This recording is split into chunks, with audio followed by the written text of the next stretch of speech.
principes cosmiques, fondamentaux, auxquels la plupart d'entre nous y adhérons, mais dont on estime complètement la portée pratique et le pouvoir de transformation, de guérison, de transmutation de ces principes. Ces principes sont basés sur quoi? Voilà. Par des choses simples. Ça, c'est mon pendentif Yin Yang pour rappeler tout le temps que la vie, les éléments, les individus sont beaucoup plus complexes que simplement noir ou blanc, bon ou mauvais, gentil ou méchant. Il n'y a pas un axe du mal et un axe du bien. C'est mélangé tout ça. Et en partant de là, regardez les 3 niveaux de perception de la vie. Le premier niveau, c'est l'univers. L'univers aussi est yin-yang. Il y a de la souffrance, il y a de la joie, il y a de la laideur, il y a de la beauté. Au collège, un jour, c'était dans la période où il y avait ces concerts humanitaires avec plein d'artistes qui se réunissaient pour récolter des fonds pour lutter contre la famine en Afrique. Et je m'étais dit, combien il y a de gens qui meurent? Quelle est la fréquence des gens qui meurent? Il y avait des guerres, il y avait des famines, il y a des gens qui sont malades, il y a des vieux, il y a des accidents, ok. Mais tout ça, ça fait combien? Prenez une règle de calcul, hein. 7 milliards sur Terre, 8 milliards sur Terre. On va dire qu'on vit 100 ans, okay, dont 7 milliards de personnes qui meurent en 100 ans. Donc vous divisez par 100, ça vous donne le nombre de morts par an. Vous divisez par 365, le nombre de morts par jour. Vous divisez par 24, le nombre de personnes qui meurent par heure. Vous divisez par 3600 et vous trouvez le nombre de personnes qui meurent à chaque seconde. Entre 2 et 3 personnes. Entre 2 et 3 personnes meurent chaque seconde. Voilà, 6 personnes qui sont mortes. Des personnes qui sont peut-être des enfants, des mères de famille, des pères de famille, des amis, des frères, des médecins, des artistes, des mendiants. Voilà, chaque seconde, 2 à 3 personnes meurent, au minimum.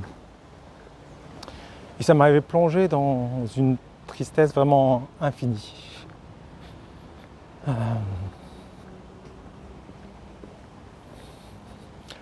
Peut-être que certains d'entre vous sont déjà dit éduits, mais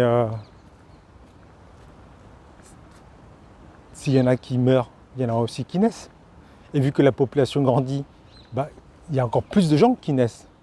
Des futures mères de famille, des futurs pères de famille, des futurs artistes, des futurs aventuriers, des futurs écrivains, des futurs instituteurs, des futurs brillants, des futurs banquiers, des futurs présidents, des futures infirmières, des futurs docteurs. Et donc en fait, ça se balance tout ça. Et c'est ça le truc. C'est oui, l'univers a un côté dramatique, mais l'univers aussi a un côté fabuleux. Et là, j'attire votre attention sur un point important de l'évolution de l'espèce, qui est notre préhension, notre affinité pour ce qui est dramatique, pour ce qui est de la peur, pour ce qui est du drame. Pourquoi? Parce que c'est bien d'être courageux, d'être curieux, découvrir le monde, découvrir de nouvelles choses. C'est bien en tant qu'individu, de temps en temps, mais pour toute une espèce, face à un inconnu, face à quelque chose qui bouge derrière un buisson depuis la préhistoire, il y a différentes possibilités. Soit c'est un gibier, c'est génial, soit c'est un prédateur et capoute. Donc est-ce que je vais prendre le risque de regarder derrière un buisson, sachant que je risque la mort? Et donc c'est normal qu'on soit vigilant par rapport à ce qui est négatif. C'est notre survie, c'est la survie de l'espèce qui dépend de ça. C'est la peur de mourir qui a fait qu'on ait survécu et qu'on ait créé une civilisation, des protections, développer la chasse, l'agriculture, pour notre survie. Donc même si individuellement, peut-être au jour d'aujourd'hui, ça n'a plus de sens, c'est quand même de reconnaître que, ok, on a une affinité pour le drame, pour le négatif, mais c'est une qualité pour l'espèce. Et donc, se rendre compte que quand on va regarder l'univers, on va avoir tendance à regarder ce qui est douloureux, ce qui est dramatique. On va avoir tendance à critiquer des choses qu'on trouve mauvaises, plutôt qu'honorer les choses qu'on trouve belles, profondes, joyeuses. Donc, premier principe, l'univers est équilibré, l'univers est yin-yang. Deuxième principe, les individus, les autres avec un A majuscule, que ce soit un autre, une autre ou les autres en général, sont aussi construits dans ce principe de yin-yang. De la générosité, de l'avarisme, du courage, de la lâcheté, de la sagesse, de l'intelligence, de l'idiotie, de la démence. Donc ça c'est le deuxième principe. On se rapproche de l'individu. Troisième principe, je suis en tant qu'individu aussi construit du yin-yang en général, mais c'est pas le yin-yang, c'est d'une totalité avec différentes polarités. C'est Terence, un auteur latin, qui disait « Rien d'humain ne m'est étranger ». Oui, chacun d'entre nous, en tout cas moi et les personnes que j'accompagne, on se rend compte que oui, on a nos vulnérabilités, nos forces, nos faiblesses, des moments hauts, des moments bas. Donc c'est le troisième principe. Et en quoi ce principe peut être utile ? C'est quelque chose qui m'avait profondément marqué. Il y a un switch entre avant et après cet événement. J'étais dans le RER A, il se faisait tard. Je rentrais d'un cours de danse, donc les cours de danse ça finit à 9h30, 10h.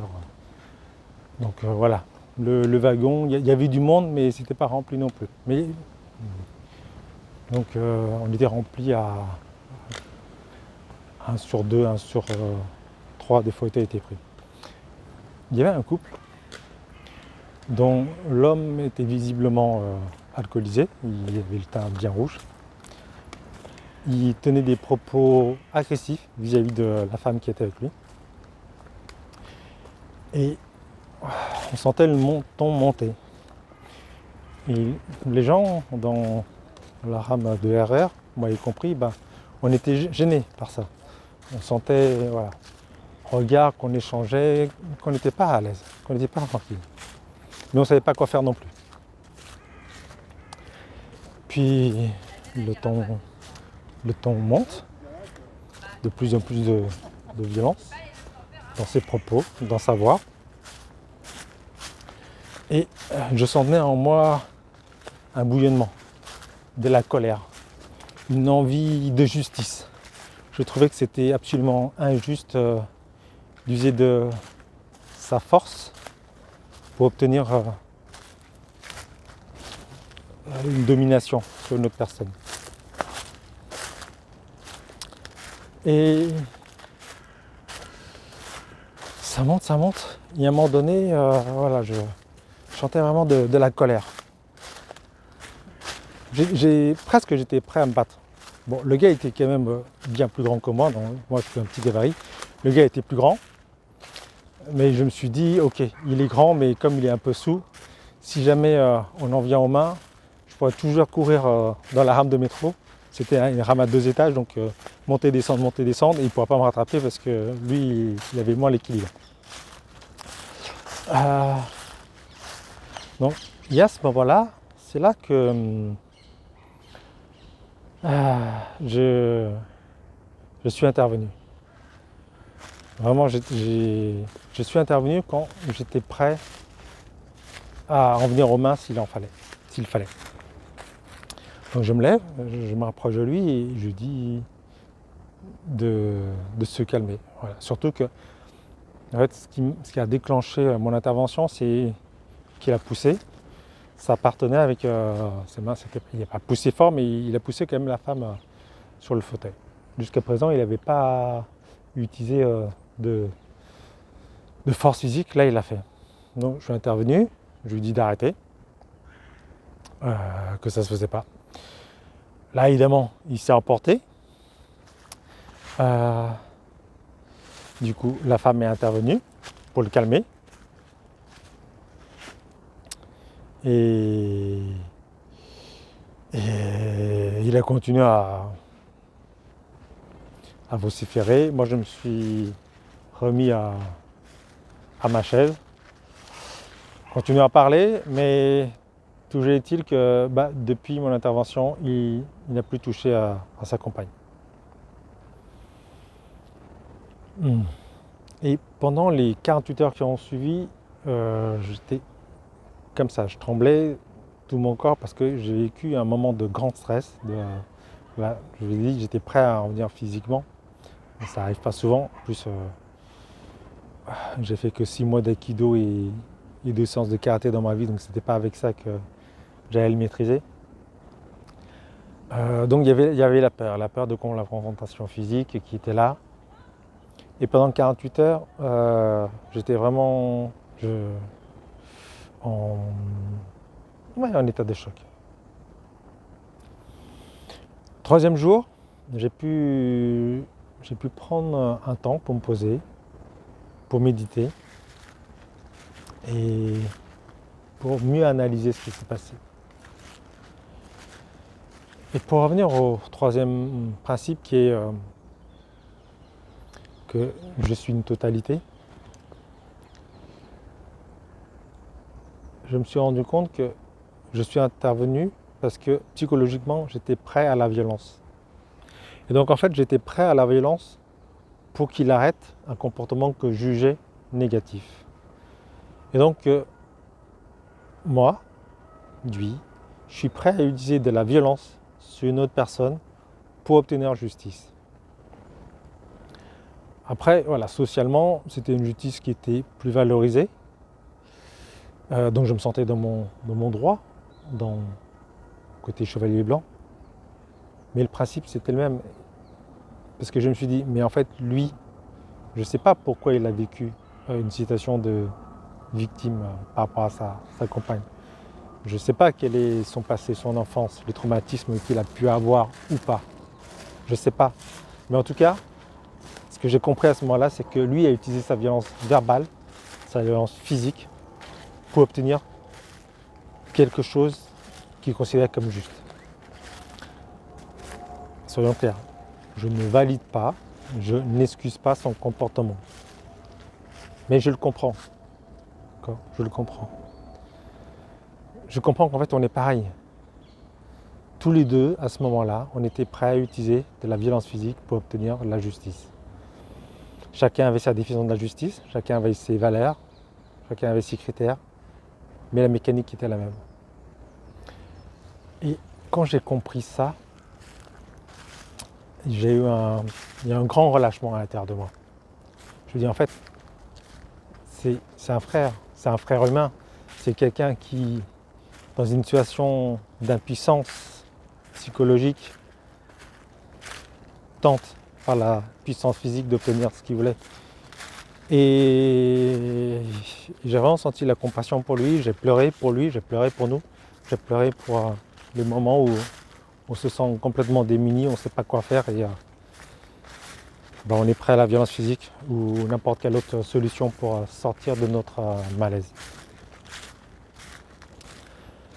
Donc, troisième principe, je suis une totalité. Et chaque humain, chaque femme, chaque homme, chaque enfant est aussi une totalité.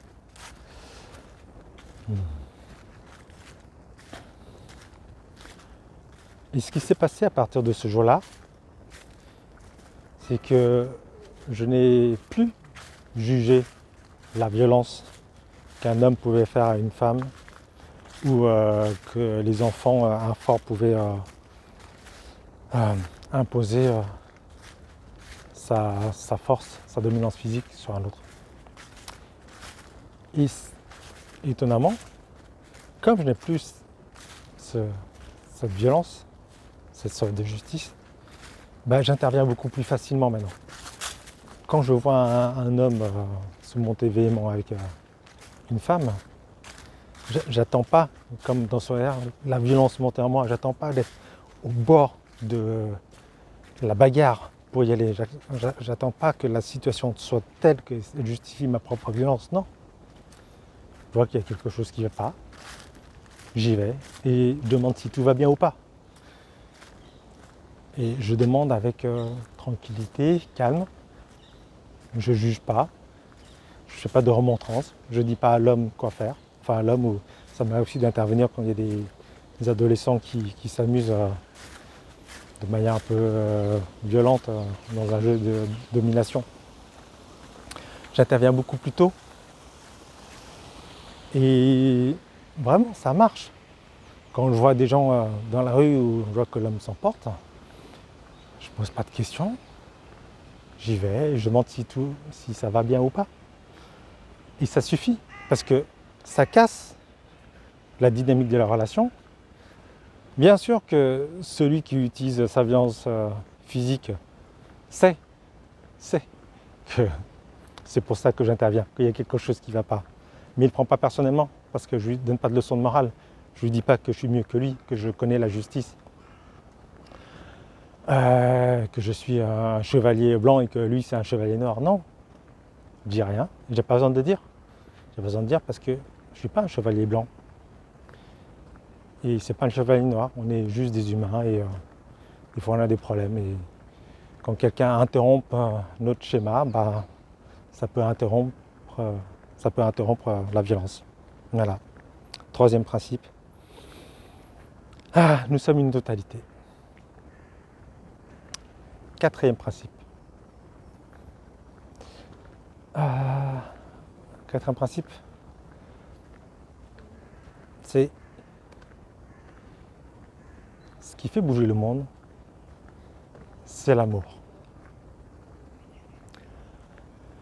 Alors, quand je dis ça comme ça sonne un peu je vais bien, tout va bien, peace and love, un monde de bini oui oui. Et ça sonne comme ça, et c'est vrai. Sauf que, pour l'avoir expérimenté dans mon expérience, dans ce que j'ai vécu, dans ce que j'ai traversé, pour l'avoir utilisé sur les clients, sur les clientes, à chaque fois, c'est vrai. À chaque fois, c'est vrai. Et l'amour, c'est pas l'amour romantique, douceur, bisounours, comme dans le dev perso, on croit une formule comme ça. L'amour, c'est ce qui nous fait évoluer, ce qui nous fait grandir. Et parfois, l'amour prend la forme d'une mère aimante, douce, qui chante des berceuses. Parfois, l'amour, ça prend la forme d'un père autoritaire, challengeant, dur, traumatisant même. Ok, c'est possible. Mais c'est quand même de l'amour. J'ai donné deux exemples. Un exemple personnel. Voilà. Jeune, j'étais vraiment pas à l'aise avec les femmes. J'étais timide, bon élève, un peu introverti. En plus, comme je suis venu en France tardivement, il y avait aussi un peu un complexe de l'étranger. Donc j'étais vraiment pas à l'aise avec les filles. La première fois que j'ai connu une certaine intimité avec une femme, j'ai 21 ans. Et la première fois que j'ai d'une relation sexuelle complète avec une femme, j'avais 25 ans, 26 ans, d'accord, ouais, vierge jusqu'à 25 ans, ouais, ok. Bon, alors évidemment, c'était pas une joie, c'était pas une vocation d'être renonçant, d'être, comme on dit, comme les prêtres là, d'être chaste jusqu'à cet âge, absolument pas. C'était quelque chose de subi. C'était très douloureux, c'était un drame. Et qu'est-ce que ça fait? Ça fait que j'ai voulu soigner cette douleur. Je me suis formé à la PNL, puis à l'hypnose ericksonienne. Puis j'ai testé les constellations familiales, j'ai adoré. Je me suis formé pour devenir animateur constellation familiale. J'ai fait d'autres stages de développement personnel, de thérapie de groupe, des méthodes énergétiques, des méthodes plus à l'américaine, plus à la pensée psychologie positive. Ça m'a poussé aussi vers d'autres, des explorations de spiritualité, dans le bouddhisme zen avec Thich Nhat Hanh, dans le shivaïsme du Cachemire avec Eric Barret, Byron Katie. Donc des approches, différentes approches, qui m'ont apporté énormément des choses, qui font que aujourd'hui j'ai quasiment plus de charge vis-à-vis de la sexualité, que je vis ma sexualité et mes relations amoureuses de manière simple, tranquille. Que mon cheminement m'a permis d'acquérir des outils, de valider des outils pour accompagner d'autres personnes. Donc maintenant, c'est mon métier, d'aider les gens à vivre une sexualité authentique. Authentique, c'est être pleinement soi-même. Pleinement soi-même, c'est pas 90%, c'est pas 95%, c'est pas 99%, c'est pas 99,99%. Complètement authentique, c'est être authentique à 100%. Et ça fait une grosse différence, 99% et 100%, 99,99 et 100%. C'est un peu comme l'eau. L'eau à 99 degrés, c'est l'eau très très chaude, de l'eau bouillante. 99,99 degrés, c'est de l'eau très bouillante. Mais c'est de l'eau. À 100 degrés, ça devient de la vapeur. La vapeur, ça fait tourner des centrales électriques. Et ça fournit de quoi faire fonctionner des écoles, des hôpitaux, des gymnases, des mairies. Ça permet le chauffage, ça permet oui, tout un pan de l'industrie. Et ça tient à 1 degré, 1/10 de degré.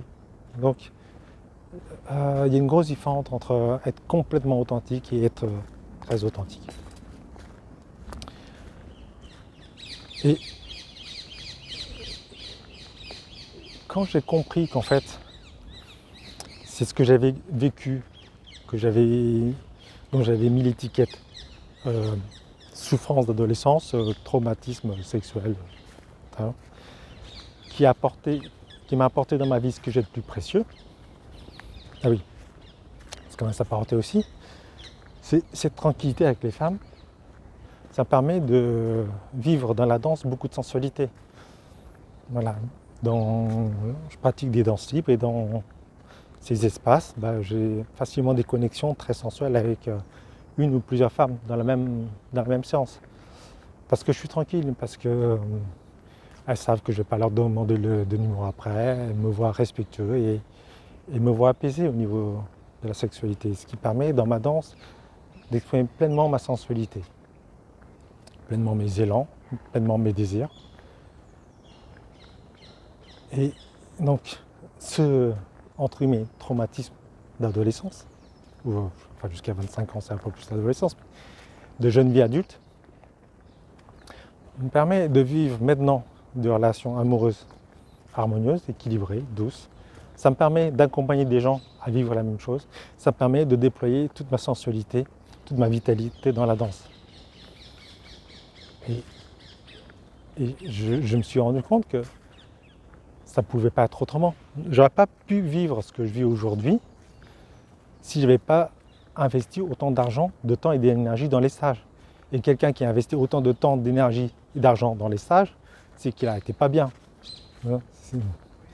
il y a autre chose à faire quand on est jeune que passer des étés à travailler sur sa généalogie, travailler sur ses émotions, travailler sur frustration et pleurer toutes les 2 heures. Bon, j'exagère, tous les 6 heures, enfin tous les jours. Quoi.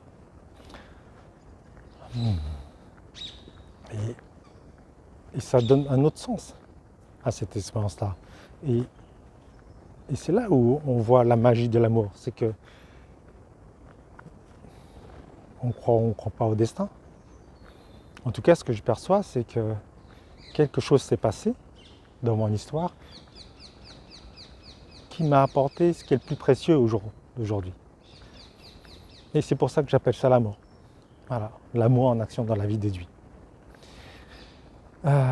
Donc, c'était pas c'était un traumatisme. C'était un père autoritaire avec une grosse main lourde, mais ça m'a apporté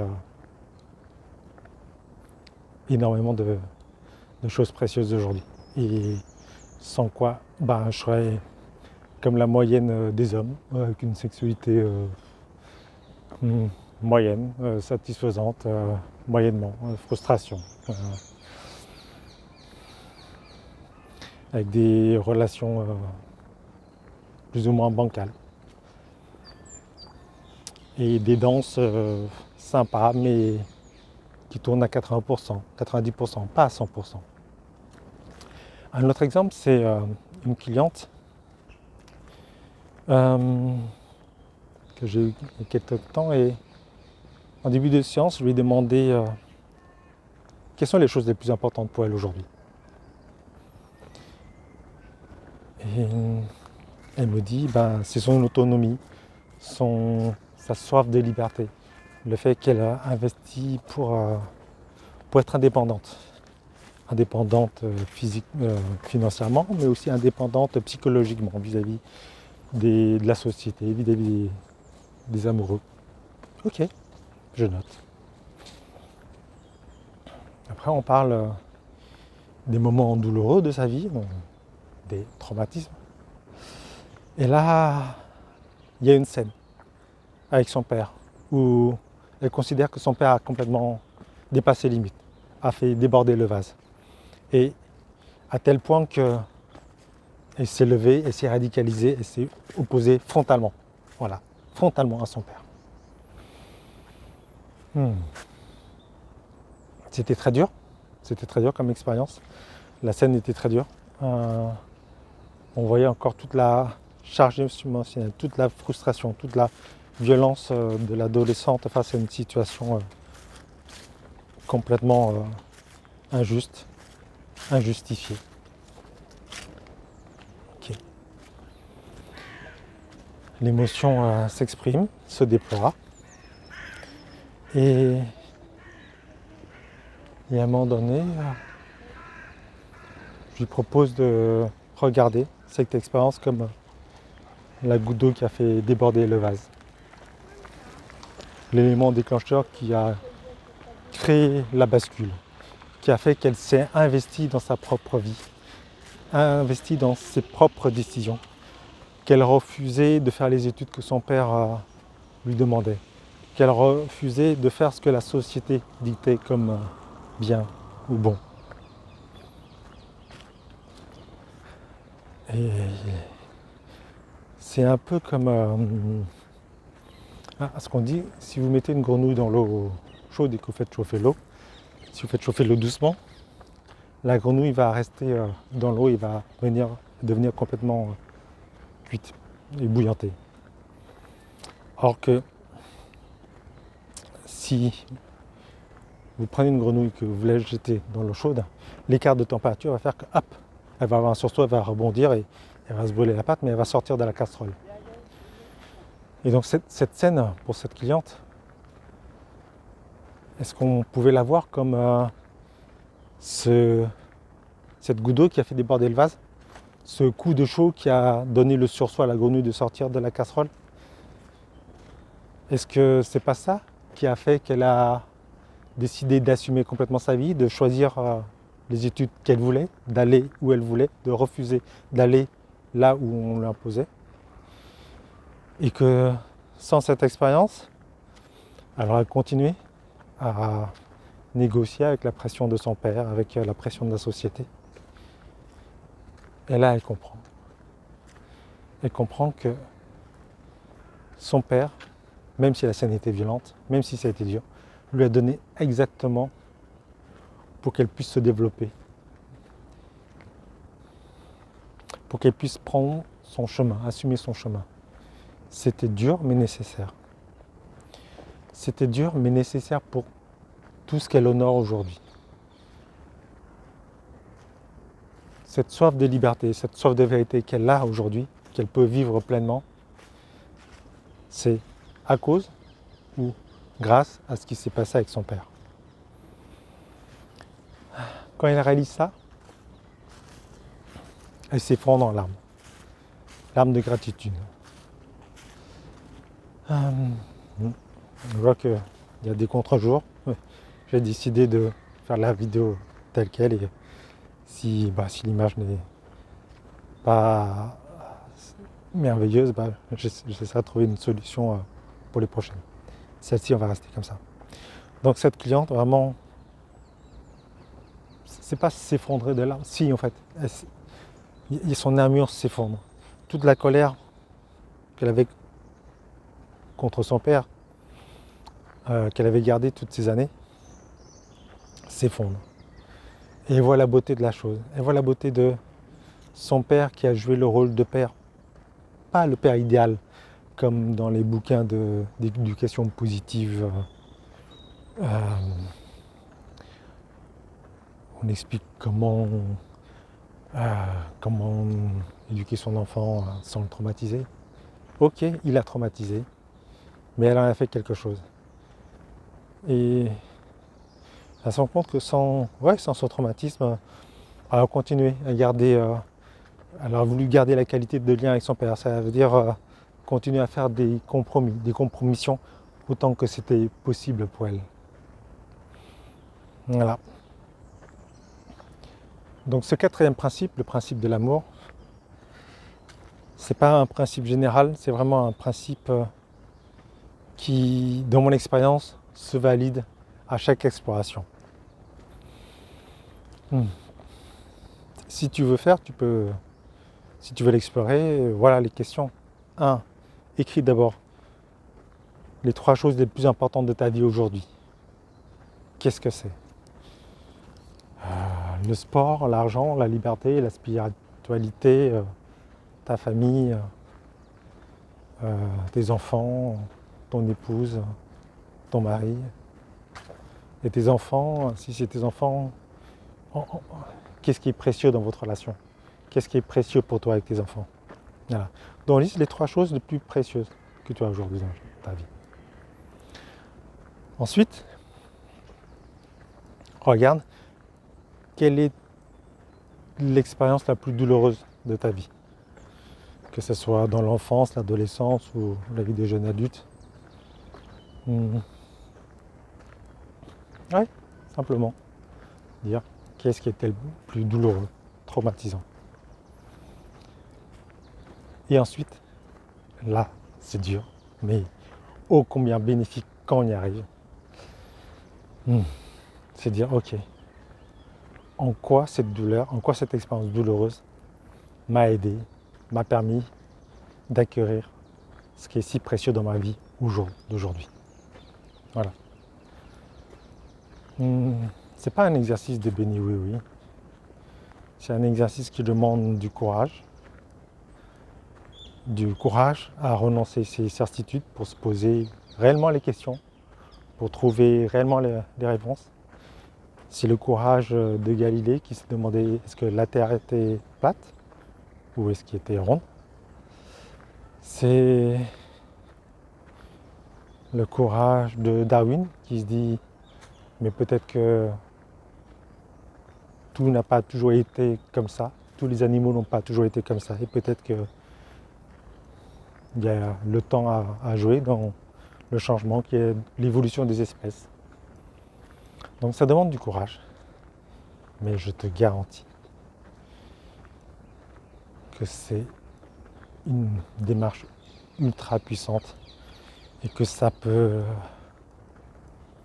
donner du sens, te redonner de la force, de voir à quel point tu n'as pas été victime de tes parents, à quel point tu n'as pas été victime de la vie, à quel point la vie a pris soin de toi, à quel point tes parents ont pris soin de toi, à quel point ton mari, ton épouse, tes enfants, tes amis, ta nounou ont pris soin de toi à leur manière, à leur manière. Je ne te dis pas que ça marche à tous les coups, je te dis que toutes les fois où je l'ai fait sur moi et sur mes clients, ça a marché. Voilà, donc je te propose de le faire.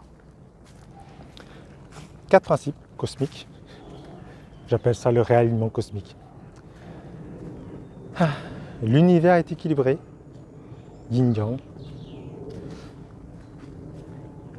Les gens, chaque être humain est équilibré, yin-yang. Que personnellement je suis une totalité.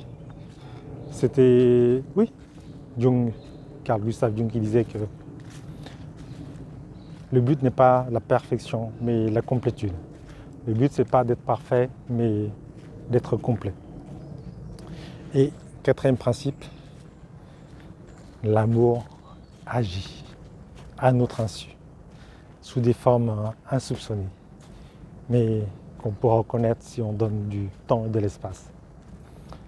Voilà, je m'appelle Dui Dang, j'accompagne les amants et les amantes sensibles à vivre une sexualité authentique, ça veut dire avec de la légèreté dans la tête, de la connexion dans le cœur, de la présence dans le corps et de l'intimité dans le sexe. Je accompagne aussi en coaching de vie pour aider les gens à traverser des phases d'évolution personnelle ou professionnelle. Donc tout ça c'est dans le lien de la description. Dans la description. Et puis voilà, un like, un pouce et surtout en commentaire. Si tu vois que ça marchait pour toi, je serais très heureux que tu me le partages. Si tu vois que ça n'a pas marché pour toi alors que tu as fait l'exercice, je serais très curieux de, peut-être pas le mettre directement en commentaire, enfin pas toute ton histoire de vie dans le commentaire parce que c'est plus, mais juste dire que ça n'a pas marché et tu pourras toujours m'envoyer un message en privé à partir de mon site pour m'expliquer. Je serais vraiment très curieux de voir si c'est possible de ne pas reconnaître l'amour dans sa vie. Je te dis au revoir, à bientôt et à la prochaine vidéo. Amante sensible, amant sensible. Belle journée à vous.